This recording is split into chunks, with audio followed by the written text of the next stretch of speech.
Asek, sa ngayon, ito po mga tinitingnan natin, gaano kalala yung pinsala? Kahit dumami, ito ba minor lang o marami rin po yung mga naputulan ng daliri? Kanina doon sa balita namin sa Tondo, may naputulan ng paa. Yun nga hindi nagpaputok nadamay lang po doon sa mga nagpapaputok.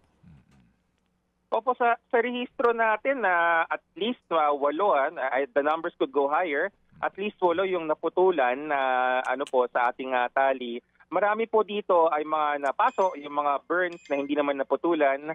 Tapos ang susunod dyan sa mata, delikado yung sa mata kasi ang karaniwan na feature yung mga daliri kasi mas graphic, pero wag nating kalimutan yung mata, importante rin yan dahil pag nabulag ho tayo, yun na yun. Wala na tayong magagawa.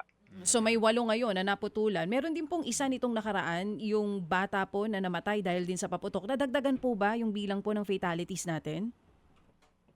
So far sa reports po, wala pa kaming nakukuha na rin po yan. Yung mga stray bullet injuries, umaasa ho kami sa PNP kasi meron silang I think yung huling nakita kong datos there are 5 na isa yung verified na report na rin namin yon, tapos may 4 na undergoing verification.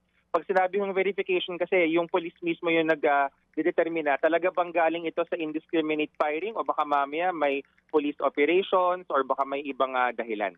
Mga kapatid, brothers and sisters, saan ka pa? Dito na tayo sa totoo.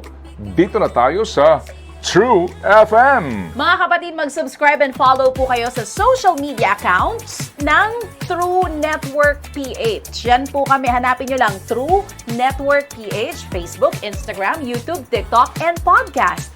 Mapa Apple or Spotify man yan, mahahanap nyo kami. Lahat ng mga napapanood at napapakinggan nyo po sa programa, nasa social media accounts namin yan. So, paano mga kapatid? See you sa social media! Dito tayo sa totoo, tunay at tapat.